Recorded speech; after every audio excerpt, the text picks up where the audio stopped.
দিনই বলেছিলাম যে আমার বাবার জীবনে এরকম ভোট দেখি। প্রথম দিনে আমি বলেছিলাম 120 পাবো, প্রথম 152-র ভেতরে 120 বলেছিলাম। আজকে দেখে মনে হয়েছে যে আদৌ বিজেপি থাকবে তো। কত আসন আশা করছেন? হিসেবের বাইরে আদৌ বিজেপি থাকবে কিনা সন্দেহ আছে। তৃতীয় দফা তো 90% উপর পোল। 90 কোথায়, 92% পোল। এখানেও 110-15-20 পাবো, ওই 240ই হয়ে যাবে। কংগ্রেস কিছু পাবে। কেন্দ্রীয় বাহিনীর বিরুদ্ধে আজকে একের পর এক অভিযোগ উঠেছে। অন্যায় করেছে, এটা বাচ্চা ছেলেকে পর্যন্ত গায়ে হাত দিয়েছে। এক ভদ্রমহিলাকে ঠেলে দিয়ে তিনি মারা গেলেন। এরকম কেন্দ্রীয় বাহিনীর অত্যাচার আমরা জীবনে দেখি। কিন্তু এটা তো বাংলা না, বাংলা তো ভয় করে না কে সেন্ট্রাল পুলিশ, কে কেন্দ্রীয় বাহিনী, কে সিআরপিএফ। এই বাংলার ছেলেরা ভয় পায় না। বাংলার ছেলেদের আলাদা একটা জোশ, আজকের দিনটা উৎসব মনে করে। এটা যদি বিহার ইউপি হতো সব ছুটে ছুটে পালিয়ে যেত। কিন্তু বাংলা যে ভয় করে না, বাংলা যে দেশকে স্বাধীনতা এনেছে, বাংলা আজকে দেশের স্বাধীনতা দিয়েছে বাংলা। বাংলা কেন ভয় পাবে? বাংলা ভয় পায় না। শুধু তাই নয়, উত্তরপ্রদেশ থেকে এনকাউন্টার স্পেশালিস্টকে নিয়ে আসা হচ্ছে। সে আরও যদি কোনো দেখে আমেরিকা থেকে নিয়ে আসুন না, তাতে অসুবিধা কী আছে?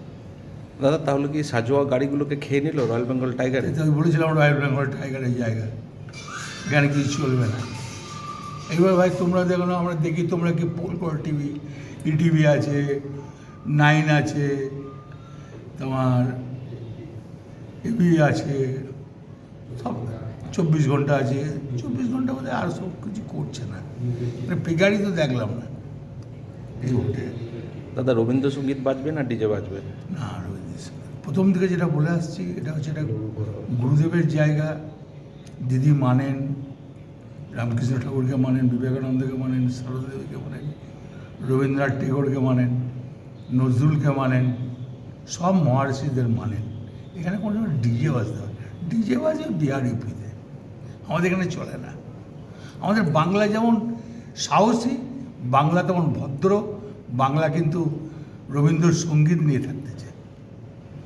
দিনের শেষে আজকে দেখা গেল শুভেন্দু অধিকারীকে তৃণমূলের ক্যাম্পে গিয়ে কোল্ড ড্রিঙ্কস খেতে হচ্ছে। বুঝতে পেরে গেছে যে হার আমার অনিবার্য। তৃণমূলের ছেলেদের শান্ত করলো যে আমি তোমাদের সঙ্গে আছি।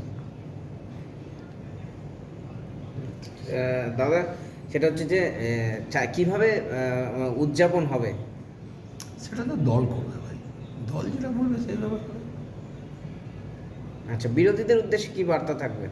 বিরোধীদের বলবো অনেক লাফালাফি করলেন, অনেক কিছু করলেন, এবার চুপচাপ শান্ত হয়ে।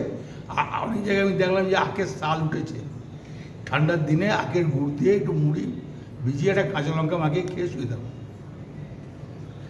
অভিষেক ব্যানার্জি বলছে যে বদল নয় বদলা হবে। তৃণমূল কংগ্রেস কোনদিন বদলা নেয় না, বদল ছিল।